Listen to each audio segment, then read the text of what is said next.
Chers frères et sœurs, je voulais dire qu'ici, il y a une grande différence entre une tempête, alléluia, selon la volonté de Dieu, et une tempête en dehors de la volonté de Dieu. Alléluia, comme j'ai dit tantôt, une tempête qui est en dehors de la volonté de Dieu, c'est une situation que nous-mêmes nous avons créée. Alléluia, en violant les principes spirituels de la parole de Dieu. Alors qu'il y a une tempête que Dieu lui-même occasionne, alléluia, alléluia, on sait que qu'on appelle cette situation, elle est différente. Si cette situation, cette souffrance n'a pas eu pour base le péché, alléluia, cette personne qui traverse ces moments de difficulté, de souffrance, pourra même, alléluia, encourager les autres autour d'eux. Ce qui n'a pas été le cas tout à l'heure que nous avons vu avec Jonas. Alléluia. Et là, nous voyons que Paul était ici comme un dirigeant spirituel. Il était comme quelqu'un qui avait la vision. La main de Dieu était sur lui. Alléluia. Il était un appui pour les autres. Donc, et on va voir même qu'il encourageait les autres même à ne pas quitter le bateau s'ils voulaient être sauvés. Alléluia. Donc, nous devons rester, si nous savons que nous sommes dans la volonté de Dieu, nous devons rester dans le bateau parce que c'est la volonté de Dieu que nous restons dans ce bateau, parce que Dieu part à un lieu précis avec nous. Dieu permet ce vent pour nous envoyer à une situation bien précise, alléluia, à une destination bien précise. Il sait pourquoi il amène cette tempête. Alléluia. Et nous allons prendre notre parole. Alléluia. Oh, alléluia. Et qu'est-ce que Paul nous dit et qu'est-ce que Luc nous dit ici? Alléluia. Au verset 3, on a vu que déjà ils ont abordé Sidon, ils ont abordé à Sidon et Rulius. Alléluia. On voit que déjà, dans le début, on voit que les vents étaient contraires. Ils avaient des épreuves. Paul avait déjà des épreuves. C'est un vent des épreuves, c'est une tempête des épreuves que Dieu occasionne pour tailler en nous la chair. Ce sont des tempêtes que Dieu occasionne pour nous façonner. Ce sont des tempêtes que Dieu occasionne pour nous donner la forme. Alléluia. Parce qu'il est le potier, nous sommes l'argile. C'est une tempête que Dieu permet pour nous modeler, frère. Alléluia. C'est une tempête que Dieu nous donne pour nous donner la forme qu'il faut. Alléluia. C'est une tempête que Dieu nous met dans notre vie pour permettre que nous ayons confiance en lui, que nous nous attachons à lui. Ce n'est pas une tempête qui vient du diable ici. Alléluia. Parce que Dieu marche aussi dans la tempête. Je vous donne le passage tout à l'heure. Alléluia. Ce n'est pas ici, Paul, ce n'est pas une tempête qui est occasionnée par le péché. Non. Mais c'est une tempête de formation. Alléluia. D'un serviteur de Dieu. Alléluia. Il avait une mission, c'était d'aller gagner Rome. Alléluia.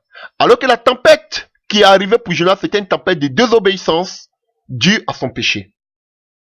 Mais la tempête ici, Paul est dans la volonté de Dieu. Dieu lui dit qu'il doit arriver à Rome pour enseigner. Mais sur son chemin, Dieu permet une situation pour qu'il puisse encore avoir plus confiance en Dieu. À mettre sa confiance en Dieu. Alléluia. Parce qu'il partait à Rome. Paul même pensait qu'il allait croiser Auguste César. Mais d'après, alléluia, les historiens, il n'a jamais croisé Auguste César jusqu'à ce qu'il meure. Alléluia. Donc, vous voyez, donc, il dit déjà au verset 5 que les vents étaient contraires. Alléluia. Alléluia.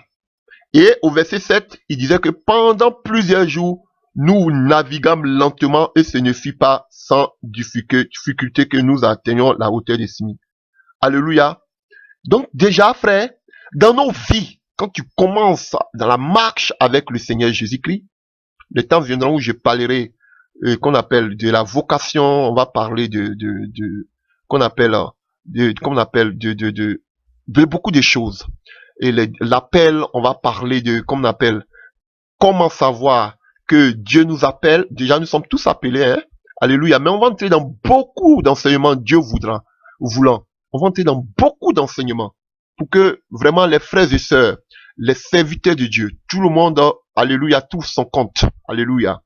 Alléluia. Ça va nous faire beaucoup de bien. Mais ici, c'est seulement une exhortation, même si ça dure.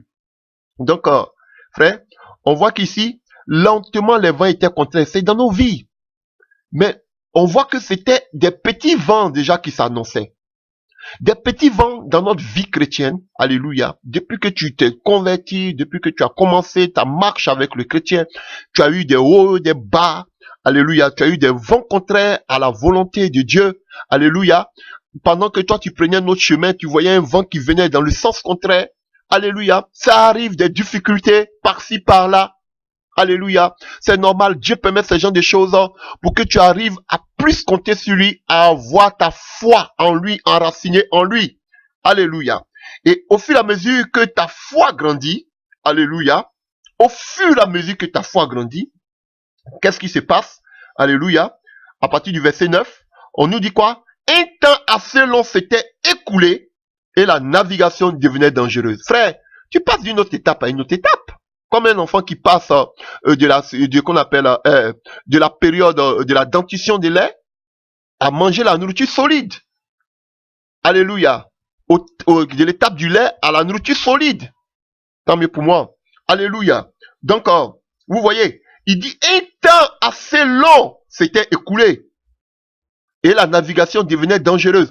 Au fur et à mesure que tu grandis dans la foi, au fur et à mesure que tu persévères dans la foi, au fur et à mesure que tu es ancré dans la sanctification, dans la consécration, dans la parole de Dieu, dans la prière, dans l'intimité avec Dieu, au fur et à mesure, il dit un temps long s'est écoulé.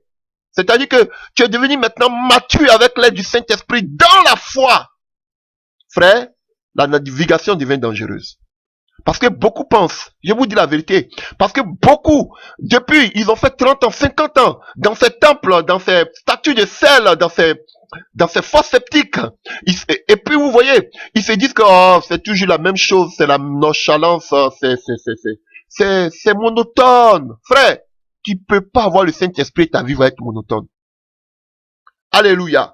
Comme Paul était un véritable serviteur de Dieu, on voit que malgré le temps qui s'est écoulé, la navigation devenait dangereuse pour lui. Pourquoi? Parce que Paul a grandi spirituellement. Paul n'est plus resté à l'enfantillage. Et Paul avait une mission. C'était d'aller à Rome annoncer l'évangile. Et c'est normal. Il avait mûri. Il avait accepté la vision de Dieu. Contrairement à Jonas. Et c'est sûr que l'ennemi se lève contre lui. Donc, chers frères et sœurs, vous devez savoir que à chaque étape, à chaque croissance de votre vie spirituelle, frère, l'ennemi encore va se lever encore puissamment. Et là, c'est Dieu même qui permet certaines situations, comme au temps de Job, comme il a dit, il a confiance en Job, il a mis certaines situations pour vous faire grandir dans la foi. Alléluia. Je vous dis la vérité. Dieu permet certaines situations pour vous faire grandir dans la foi. La souffrance faisait partie de l'église primitive. Voilà pourquoi Pierre pouvait même nous dire, dans le livre de 1 Pierre 5 à partir du verset 9, que les mêmes souffrances qui nous sont imposées sont aussi opposées à d'autres frères dans le monde entier. Frères, et tous ceux qui veulent vivre pieusement leur vie en Christ auront des moments difficiles, seront persécutés, selon 2 Timothée 3, verset 12. Alléluia. Donc, il y a plein de passages qui nous annoncent que nous devons avoir des moments difficiles, comme dans 1 Thessaloniciens 3, verset 4. Alléluia.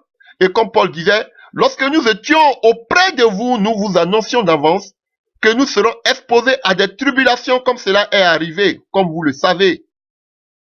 Et Jésus n'a même pas manqué de nous dire que nous serons amenés au tourment, livrés au tourment, on nous fera mourir. Alléluia. Nous serons haïs de toutes les nations. Même si ces prophètes de Baal aujourd'hui sont applaudis par toutes les nations. Alléluia. Le Seigneur nous avait averti encore qu'on mettra la main sur nous et on nous persécutera. On va nous-mêmes livrer dans les synagogues ou jeter même d'autres en prison. On nous mènera devant les rois, devant les gouverneurs en son nom, comme c'était le cas de Paul. Alléluia. Donc vous voyez, ça fait partie de la vie du chrétien. Même si aujourd'hui, on ne voit même plus des gens persécutés pour la cause de la véritable parole authentique. Mais frère, c'est normal qu'on ait des vents qui viennent dans le sens contraire. Alléluia. Et quand tu grandis spirituellement, parce que la vie, le navire, c'est comme une autre vie. Alléluia. La navigation devient dangereuse. Parce que l'ennemi, encore le Seigneur encore veut te malaxer. Il te fait passer à Sarepta par le feu pour que tu aies une forme. Alléluia. Oh, alléluia. Oh, alléluia. Alléluia. Et on voit que Paul, au verset 10, que Paul parle du jeûne. Alléluia. Le port du jeûne était passé. Maintenant, frère, il avait fini avec tout ça. Il était un homme mature. Il ne passait pas seulement son temps que dans un jeûner. Maintenant, il avait reçu la vision de Dieu. Il devait partir. Alléluia. Et il avait la vision, frère. Quand tu traverses les moments de difficulté, dans les tempêtes, à cause de la volonté de Dieu, frère, Dieu te prévient de tout ce qui va se passer. Alléluia. C'est pourquoi, à partir du verset 10, c'est pourquoi Paul avertit les autres en disant, ô homme, je vois que la navigation ne sera pas sans péril et sans beaucoup de dommages. Non seulement pour la cargaison et pour le navire, mais encore pour nos personnes. Alléluia. Donc vous voyez, frère, Dieu même avertit quand tu traverses par des moments de difficultés, de preuves. Dieu te fortifie et il te dit que c'est pour te fortifier. Il te dit, fortifie-toi, prends courage. Frère, je suis avec toi. Vous voyez, c'est différent. Alléluia. Oh, merci Seigneur. Vous voyez, oh, alléluia. Dieu prévient Paul que la tempête va venir. Mais Dieu n'a pas prévenu Jonas que la tempête allait venir. Parce que Paul était dans la volonté de Dieu. Jonas n'était pas dans la volonté de Dieu. Alléluia. Donc, c'est une preuve. La mission de Paul, c'est d'arriver à Rome, annoncer l'évangile. Mais Dieu lui promet qu'il aura des épreuves. Donc, Paul est déjà rassuré. Il a déjà une foi ferme. Parce qu'il n'est pas en désobéissance avec la parole. Alléluia. Alléluia. Et quand c'est une désobéissance, c'est une tempête qui vient du péché, automatiquement la peur s'installe. Peur du lendemain, peur de ce qui va se passer. Mais là, Paul était serein. Pourquoi? Parce que son Dieu l'avait déjà averti que quelque chose va se passer. Mais Dieu savait qu'il ne mourrait pas. Paul savait qu'il ne mourrait pas. Pourquoi? Parce qu'il avait une mission. Dieu s'était déjà révélé à lui pour dire qu'il faut que tu arrives à Rome. Et quels que soient les vents et marées, Paul devait arriver à Rome. Ou bien Dieu n'avait pas parlé. Alléluia. Et une situation se passe ici. On voit que le centenier écoute plutôt le pilote, le patron du navire, que plutôt les paroles de Paul. Donc, Paul passait par des épreuves, alléluia, et les épreuves venaient tout doucement. Tout doucement, on voyait que les épreuves venaient tout doucement. Alors, la situation de ce pilote, alléluia, on voit que ils avaient mis tout le centenier, ils avaient tous mis leur confiance au pilote, alléluia. Et c'est comme ça, quand tu traverses par des épreuves, les gens ne peuvent pas comprendre, alléluia. Ils ne peuvent pas comprendre, ils peuvent même te juger, alléluia. Ils peuvent te dire, comme les trois amis de Job, mais pourquoi ce malheur t'arrive? Pourquoi cela? Peut-être que tu as péché. Alléluia. Mais Paul traversait des moments, les gens vont parler pour essayer de te décourager. Ils vont essayer de te mettre des bâtons dans les roues, frère. Mais comme Paul, si tu sais que tu as la vision, quelle que soit la tempête qui s'élèvera, frère, demeure ferme. Demeure ferme dans ta vision que Dieu t'a donnée. Tu ne marches pas sur la vision des autres. Tu ne regardes pas au pilote du bateau. Tu sais que tu as le meilleur des pilotes, que le Seigneur Jésus-Christ de Nazareth, qui t'a dit que tu dois arriver à Rome. Frère, même si tu ne vois pas la destination maintenant, mais tu sais que Dieu t'a dit, quelles que soient les épreuves, même si le vent vient dans le sens contraire, toi persévère, frère. Même si tu vois que les prophéties viennent différemment, tu vois que la solution vient différemment par rapport à ce que tu attendais, frère, toi persévère, persévère, Alléluia. Oh, alléluia. Oh, alléluia.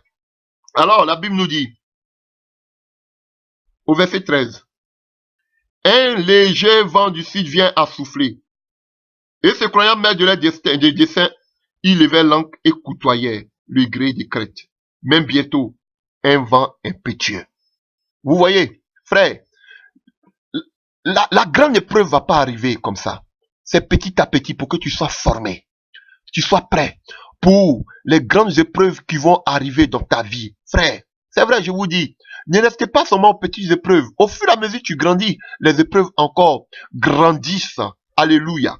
Donc, alors, on nous dit qu'un grand vent impétueux qu'on appelle Hérakylon. Hérakylon, hein, alléluia. Ou bien, Hérakylon, qu'on appelle, qui veut dire en grec, hein, Hérakylon aussi, on peut le dire, Hérakludon, on peut aussi dire en grec. Alléluia, c'était un vent du lest, hein. Alléluia. Alléluia. Parce que Héro veut dire vent, vent de l'est, et Kylon veut dire vague. Donc, alléluia, c'était un vent du sud, hein, qui soulevait de grandes puissantes vagues. Et ça causait du grand dégât. Alléluia. Donc, en quelque sorte, c'était un cyclone. Alléluia. Et vous voyez déjà que ils ont déjà donné un nom. Donc, les noms qu'on donne aujourd'hui aux grandes tempêtes, aux grands cyclones, ça n'a pas daté d'aujourd'hui. Il n'y a rien de nouveau sur le soleil. Depuis Paul, déjà, il y avait des noms qu'on donnait à des tempêtes. Alléluia.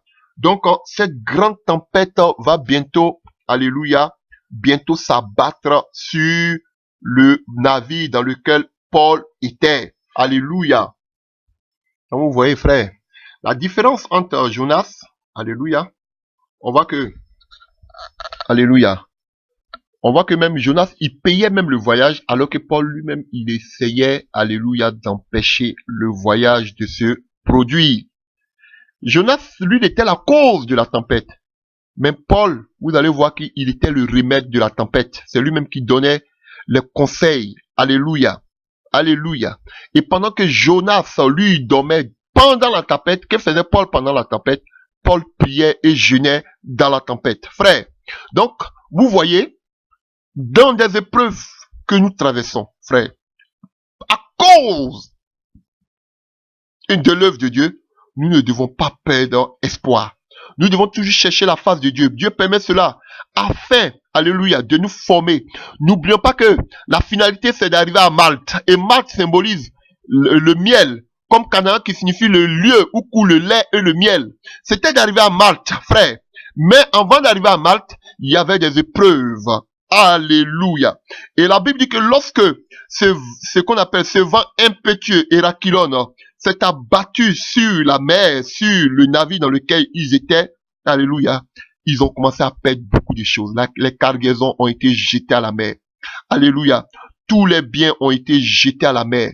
Ils n'avaient, comme on nous dit, qu'on appelle au verset 20, ils avaient perdu tout espoir d'être sauvés, frère.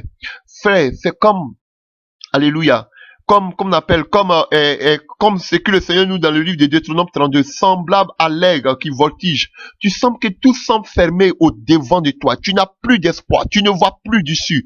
Tu te demandes, mais où est le Seigneur? Tu frappes, rien ne s'ouvre. Alléluia. Je parle de quelqu'un qui marche dans la parole de Dieu, qui marche comme la parole le veut. Je ne parle pas de quelqu'un, je ne parle pas d'une attaque de l'ennemi ou une non du péché. Je parle d'une formation dans laquelle Dieu veut te faire passer pour te former, pour te façonner. Alléluia. Tu frappes, tu pries, mais rien. Tu sens que tout est fermé au devant de toi. Frère, il a perdu tout espoir. Ils ont jeté tout ce qu'ils avaient. Frère, dans la tempête qui vient de Dieu, quand Dieu veut te former, tu peux même perdre même, oh frère, tous tes amis. Tu peux perdre mais tout ce que tu avais, comme tes biens. Alléluia. Comme Moïse, tu peux perdre, alléluia, tout cet honneur que tu avais en Égypte. Tu peux perdre même tes vêtements. Tu peux perdre tes biens. Parce que Dieu veut t'envoyer à un lieu, il veut t'envoyer quelque part, comme dirait l'autre. Alléluia. Dieu veut faire quelque chose avec toi. La Bible nous dit au verset 21 qu'il n'avait même pas mangé depuis longtemps. Frère, tu peux même ne plus avoir quelque chose à manger. Tu peux être misérable. Alléluia. Oh, alléluia. Et c'est là que Paul vient au milieu d'eux pour les fortifier. Alléluia. Et il dit, il fallait m'écouter et ne pas partir de Crète afin d'éviter le péril et ce dommage. Alléluia. Il les ramène vers la repentance. Donc, frère, quand Dieu te forme, frère, quand tu sais que tu as de traverser des moments difficiles, tu fermes la bouche, mais tu es l'espoir de tout un peuple. Tu es l'espoir de tout un navire. Et on voit Paul ici, en train de dire aux frères, vous deviez m'écouter. Je vous avais dit que ça devait arriver. Pourtant, lui-même, il traverse des moments difficiles. C'est ça. Parce qu'il avait la vision. Parce que Dieu s'était révélé à lui. Mais il dit, maintenant, je vous exhorte à prendre courage, car aucun de vous ne périra. Et il n'y aura de perte que celle du navire. Un nom de Dieu à qui j'appartiens et que je sais m'est apparu cette nuit et m'a dit, Paul, ne crains point. Il faut que tu comparaisses devant César. Et voici, Dieu t'a donné tous ceux qui naviguent avec toi. Oh, alléluia. Vous voyez, quand tu as l'assurance, quand tu sais d'où Dieu t'a tiré, et tu sais là où Dieu veut t'envoyer, frère, tu es serein. Voilà pourquoi la Bible va nous dire qu'un peuple sans révélation est un peuple sans frein. Alléluia. Quelqu'un qui n'a pas de révélation de sa vie, frère, ça ne sert à rien de vivre. Tu ne sais pas où tu t'en vas. Tu ne sais pas d'où tu viens. Frère, ça ne sert à rien de vivre. Frère, tu dois avoir une orientation de ta vie. Tu dois savoir ce que le Seigneur attend de toi. Voilà pourquoi je n'aime pas ceux qui disent que un serviteur de Dieu m'a dit que Dieu va m'utiliser. Mais toi-même, Dieu t'a dit quoi, frère? Qu'est-ce que Dieu t'a dit? Ne laisse pas si c'est que le serviteur de Dieu ou bien quoi quelqu'un t'a dit. Frère, Dieu t'a dit quoi? Dieu t'a dit que tu dois prêcher quoi? Là où tu dois le servir, est-ce qu'il t'a dit? Frère, si tu n'as rien dit, il faut t'asseoir. Frère, je vous dis la vérité. Ne marchez pas sur ce que les autres vous disent. Marchez sur ce que Dieu vous a dit. Si Dieu n'a pas parlé, asseyez-vous. C'est pas forcé. Alléluia. Et Dieu lui avait dit, frère, il était dans la tempête. Mais comme il avait l'assurance, il avait la vision, Dieu lui avait dit que tu dois comparaître devant César. Donc Paul savait déjà, il avait l'assurance de son salut. Il sait qu'il ne peut pas mourir. Parce que Dieu lui a dit qu'il doit comparaître devant César. César se trouve à Rome. Oh, alléluia. Frère, voilà pourquoi nous avons de bonnes assurances. Nous avons la vie éternelle. Nous devons être enlevés. Donc frère, quand tu marches, tu ne dois plus marcher en regardant en bas. Tu dois toujours marcher la tête en haut. Tu attends ton Messie qui va revenir. Tu dois marcher avec assurance. Paul savait déjà quelle était son assurance. Parce que Dieu lui avait dit, tu dois comparaître devant César. Donc Paul n'avait pas peur. Paul pouvait motiver ceux qui avaient peur. Alléluia. Et Paul parlait avec assurance. Il pouvait dire que le Dieu à qui j'appartiens, et je sais, m'est apparu. Combien de personnes peuvent dire aujourd'hui dans la tempête que Dieu est avec moi? Combien de personnes, quand ça chauffe, peuvent dire, ah, Dieu, je sais que tu es là, tu es avec moi, quels que soient les moments difficiles. Combien de personnes peuvent le dire? Quand ça chauffe, tout le monde veut aller à Tarsis. Parce que là-bas, il y a la gloire. Mais Paul avait l'assurance. Il pouvait galvaniser les frères et les sœurs. Paul pouvait donner de l'assurance autour de lui. Bien vrai que la tempête s'élevait, mais il pouvait donner la confiance. Frère, et Paul nous donne l'assurance ici. Dans ces vents, dans cette tempête dans laquelle le Seigneur va te faire passer pour te former, pour t'enseigner beaucoup de choses. Frère, la seule chose que tu dois prendre, Paul les exhorte à faire quoi? À prendre courage. Frère, prends courage. Tu dois prendre courage. Rassurez-vous, car j'ai cette confiance en Dieu qu'il en sera comme il m'a été dit. Mais nous devons échouer sur une île. Frère, Paul avait une révélation spécifique. Ah, selon Actes des Apôtres 13 en Antioche, on nous dit que Paul était un prophète. Oh, alléluia. Oh, alléluia. Alléluia. Ils sont dans la tempête. Mais Paul a l'assurance. Pourquoi? Parce qu'il a une intimité avec le Seigneur. Frère, combien de personnes suivent, mais qui n'ont pas d'intimité? Qui n'ont pas de chambre autre dans leur vie personnelle? Alléluia. Paul était dans le même navire avec eux, dans la même tempête. Mais il avait l'assurance. Il pouvait les galvaniser disant, prenez confiance. Ayez courage. Pourquoi? Parce que Paul avait une vision. Oh, alléluia. Paul savait, prenez confiance, parce que je sais que ça va arriver comme Dieu me l'a dit. Il avait l'assurance de son salut. Frère, je te donne les remèdes lorsque la tempête va s'abattre sur toi. Parce que tu ne peux pas éviter la tempête. Forcé, ça va arriver. Dieu permet. Il y a des moments où tu vas prier. Pas de vision. Le silence du prophète. Il y a des moments où tu vas jeûner, crier. Tu n'entends rien. Même un songe, tu ne comprends rien. Ah, je vous dis, Joseph, donc on appelle l'homme de songe. Frère, un moment dans la prison, il n'avait plus de songe. Ah, frère, je vous dis, le songeur, un moment dans la prison, il n'avait plus de songe. Maintenant, il était obligé de faire les deals. Ah, j'explique ton songe, quand tu sors la faute, pensez à moi un peu. Mais rien. Il y a des moments comme ça, frère, où tout semble bouclé autour de toi. Tout semble fermé. Tu n'as même plus quelque chose à manger. Les épreuves de la vie. Je peux me mettre aujourd'hui devant vous pour prêcher. Frère, j'ai tout perdu. Je n'avais plus rien. Je portais les mêmes habits. Je dormais dans le salon d'une femme. Je vous dis. J'avais une maison duplex. 2 étages avec garage. Avec voiture. Frère, je vous dis. Une maison duplex. Les chambres sont en haut, le salon en bas. Nouvelle maison. J'ai tout. Je vous dis la vérité, j'ai tout perdu. Je me suis retrouvé dans un salon. Ah, je vous dis. Ça va vous choquer. Je construisais un immeuble dans mon pays. Ah, ça va vous choquer. Oui, mais faire une maison, construire une maison, ce n'est pas mauvais, c'est pas babylonien. Frère, je me suis retrouvé à 0. Jusqu'à, je suis venu me retrouver dans le salon d'une personne, en train de dormir. Ah, les gens sont venus me trouver là. J'ai pas honte de prêcher cela.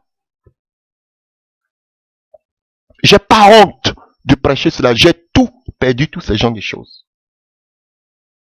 Frère, mais j'ai l'assurance. J'ai l'assurance. J'avais l'assurance. Je dormais dans le salon, ou bien comme on peut dire, oui, dans le salon avec assurance. J'étais devenu un salonnier. On m'appelait Salomon parce que je dormais dans le salon. Frère, je vous dis. Mais, frère, j'ai toujours gardé l'assurance. Je n'avais même pas quelque chose à manger. J'avais tout perdu. Tout était jeté à l'eau.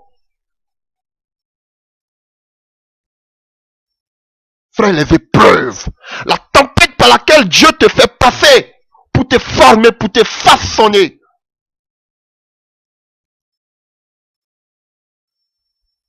Alléluia.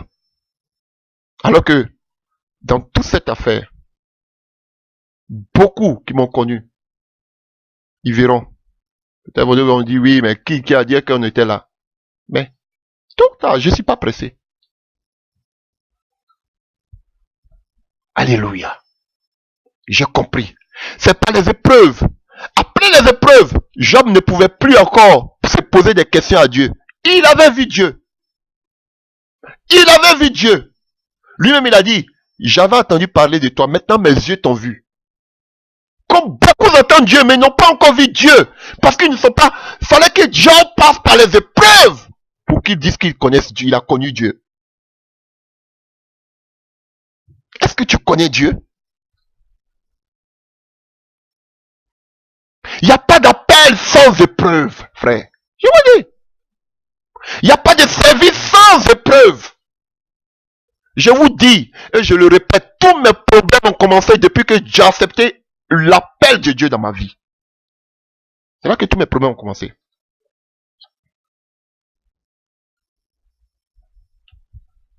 Alléluia.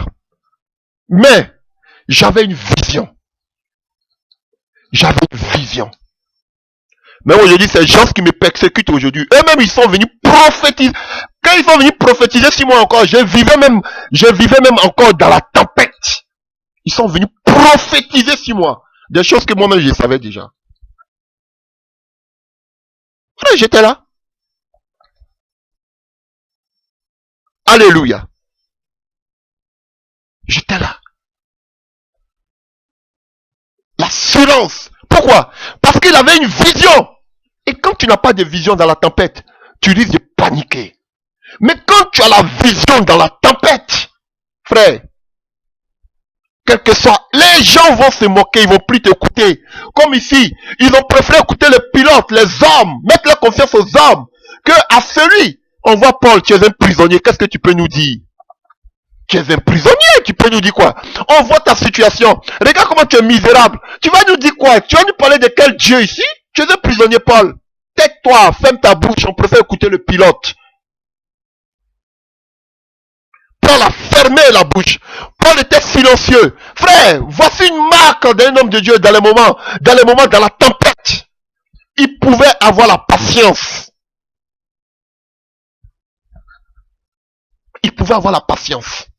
Et au temps opportun, il pouvait maintenant leur amener le message. Mais, quand ça chauffe, on cherche des raccourcis. Reste dans le bateau, frère. Reste dans la tempête. Ne fuis pas le bateau. Reste. Dieu va te rendre encore plus fort. Dieu va te faire encore plus grandir. Tu sors, tu commences déjà à faire peur. Tu commences à inquiéter. Reste dans le bateau. Ne fuis pas le bateau. Alléluia. Paul, même étant prisonnier, il était le remède de la tempête. Alors que Jonas était le problème, la cause de la tempête. Pendant que tu es dans la tempête qui vient du Seigneur pour te former, frère, continue à chercher la face de Dieu, comme Paul, qui priait, qui jeûnait. Il n'arrivait même plus à manger. Alléluia. On voyait, avec Jonas, là où il y avait le péché, tout l'équipage était des peureux.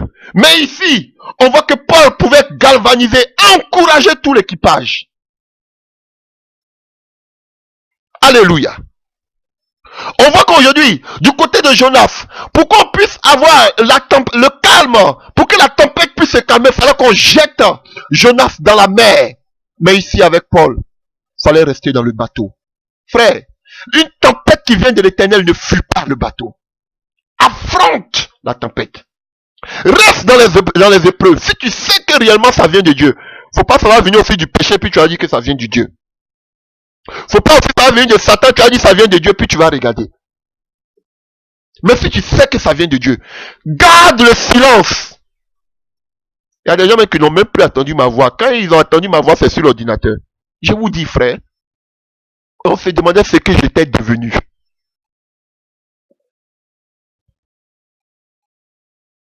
La tempête. Je peux mieux prêcher sur la tempête. Parce que j'ai traversé la tempête.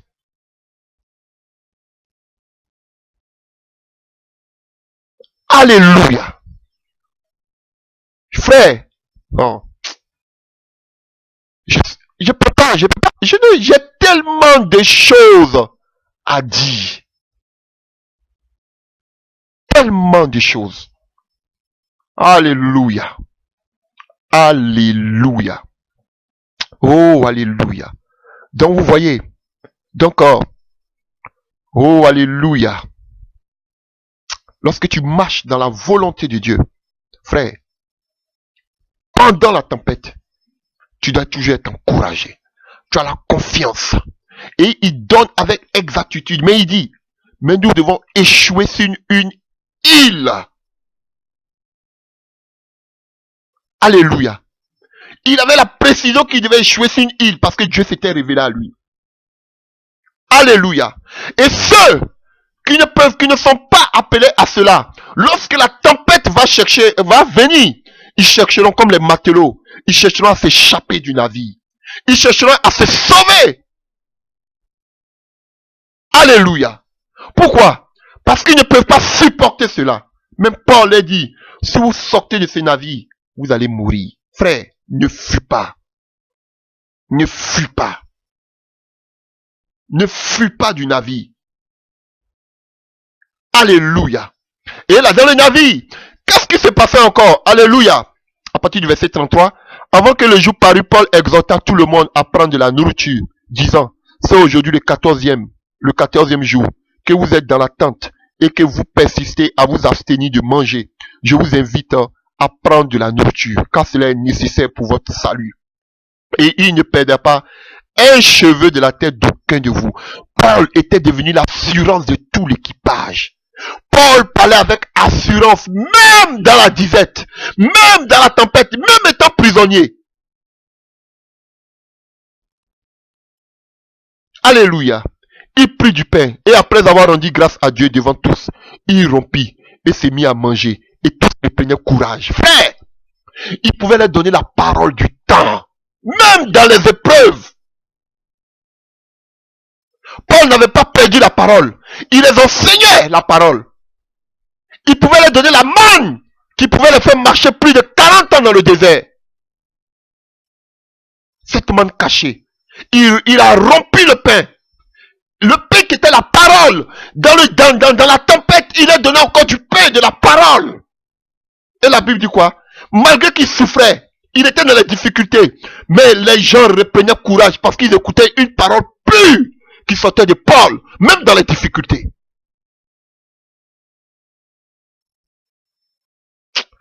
Alléluia. Et personne, il était environ 76 personnes en tout. Et quand ils y mangeaient suffisamment, ils allégeaient le navire en jetant le blé à la mer. Alléluia. Frère, ils étaient rassasiés de la parole. Ils étaient rassasiés de la parole. Et tout ce qui était là, appui, les blés, tout ce qui était les biens, ils ont tout jeté cela à la mer, frère. Maintenant, ils étaient rassasiés de la parole. Ils n'avaient plus leur foi, leur confiance maintenant dans les choses de ce monde. Mais ils avaient la parole en eux. Et la Bible nous dit qu'ils ont repris espoir. Alléluia. Même maintenant, Dieu leur montre la terre. Tellement qu'ils avaient plus courage, mais ils ne reconnaissaient plus la terre. Parce qu'ils étaient remplis de confiance. Ils reprient tous courage, frère. Oh, alléluia. Alléluia. Alléluia. Et à partir du verset 42, les soldats firent d'avis de tuer les prisonniers de peur que quelqu'un d'entre eux ne s'échappe à la nage. Mais le centenier qui voulait sauver Paul les empêcha d'exécuter ce décès. Alléluia, frère. Alléluia. Alléluia. Vous voyez, frère, même ton ennemi, lorsque tu vas continuer, tu vas rester ferme même dans les épreuves, Dieu va soumettre tes ennemis. Tous ceux qui voulaient te tuer, frère, seront pour toi. Ils seront pour toi. Tous ceux qui ont prévu des choses, des plans pour te détruire, alléluia, vont venir fléchir genoux devant toi. Frère, mais c'est à la suite de quoi? À la suite de la persévérance dans la tempête que le Seigneur a envoyée. Si Paul n'avait pas persévéré, aujourd'hui, le centenier n'allait pas chercher à sauver la vie de Paul. Frère, alléluia. Alors, la Bible nous dit qu'il parvient sain et sauf à terre. Au verset 28, chapitre 28, verset 1. Après nous s'être sauvés, nous reconnus que l'île s'appelait Malte. Et Malte s'appelle le lieu où on trouve le miel. Frère, tu vas entrer dans la terre promise. Tu veux entrer en possession de tes grâces spirituelles, de ta vie, alléluia, de tes promesses. Chers frères et sœurs, toi, à qui Dieu a déposé un fardeau, un dépôt, frère, apprends à marcher dans la crainte de Dieu, même dans la tempête qui s'abat sur ta vie. Alléluia. Dans l'école du Saint-Esprit, à te laisser façonner, passer à la maison du potier, pour que Dieu te donne la forme, qu'il te façonne, frère. Alléluia. Alléluia. Et c'est après cela que tu vas arriver sur une île qu'on appelle Malte. Tu n'arriveras pas comme ça à Malte, là où coule le lait et le miel. Alléluia. Sans épreuve. Alléluia. Mais si tu t'attaches à ton Dieu, tu as confiance en ton Dieu, cherche la face de ton Dieu, qu'il se révèle à toi, selon Jérémie 33. Alléluia. Il te montrera les choses cachées que tu ne connais même pas. Et tout cela, c'est dans l'intimité. Si tu n'as pas l'intimité, lorsque les tempêtes vont arriver, lorsque les moments difficiles arriveront, frère, tu ne vas pas tenir. Tu vas te jeter à l'eau. Alors que dans cette tempête-là, alléluia, qui vient de Dieu, tu dois rester dans le bateau. Tu dois rester dans le bateau. Vous voyez, on voit que les disciples étaient affolés. Alléluia. Mais ici, on voit que Paul était serein. Alléluia. Paul était serein parce que c'était une tempête qui venait de Dieu. Il sait que cette tempête n'était pas venue pour lui faire du mal. Alléluia. Cette tempête était venue pour que tous ceux qui sont autour de lui aient confiance au Dieu qu'il prêche. Alléluia. Alléluia. Ils étaient plus de combien? Plus de 200 personnes. Alléluia. Plus de 200 personnes. Et par Paul, par l'assurance de Paul, alléluia, ces gens-là se sont convertis. Dieu permet des étapes pour que par ta vie, d'autres personnes aussi soient converties. Alléluia. Et je voudrais terminer par ce passage. Alléluia. Pour finir, chers frères et sœurs, dans le livre de Naoum, on n'a pas l'habitude de lire des passages dans ce livre. Hein. Alléluia. Dans le livre de Naoum. Bon, vous dites que ce sont des petits prophètes. Hein, parce qu'ils disent que les livres ne sont pas trop longs. Ne sont pas immenses. Contrairement aux autres. Donc voilà pourquoi on les traite, on les appelle de petits prophètes. Alléluia. Dans le livre de Naoum 1, à partir du verset 3. L'Éternel est lent à la colère et il est grand par sa force. Il ne laisse pas impuni. L'Éternel marche dans la tempête, dans le tourbillon. Alléluia. Vous voyez? Donc, quelle que soit la tempête que vous traversez, frère, je vais vous exhorter. Il n'y a pas une tempête qui est au-delà de la main de l'Éternel, de la puissance de l'Éternel. Ici, on nous dit l'Éternel marche dans la tempête et dans le tourbillon. Il est maître de la tempête et du tourbillon. Alléluia. Il a prophétisé sur le figuier. Il a marché sur l'eau. Il est puissant pour arrêter toute, alléluia, toute tempête dans votre vie. Si c'est une tempête qui vient du diable, levez-vous et menacez cette tempête. Si c'est une tempête qui vient du péché, frère, repentez-vous, renoncez. Alléluia. Et s'il y a lieu de confesser, publiquement, confessez-le. Alléluia. S'il y a des choses à céder, donnez ces gens, rendez tout ça. Si vous avez fait du mal à ces personnes, allez, frère, réglez tous ces problèmes. Parce que c'est important. Alléluia. Et maintenant, si c'est une tempête qui vient de Dieu, vous avez vu tous les aspects que nous avons vus avec Paul. Vous devez avoir une vision avec Dieu. Parce que il y a des vents qui vont venir tout doucement, petit à petit, jusqu'à ce que ces vents-là se transforment en une tempête. Alléluia. Selon la mission à laquelle Dieu vous appelle. Donc, chers frères, si vous n'avez pas confiance en Dieu, si vous n'avez pas une intimité avec Dieu, si vous n'avez pas une vision avec de votre Dieu, frère, vous ne pourrez pas tenir face à cette tempête. Alléluia. J'espère que cela vous a fait beaucoup de bien. Que Dieu vous bénisse. Dans le nom de Jésus-Christ de Nazareth. Amen.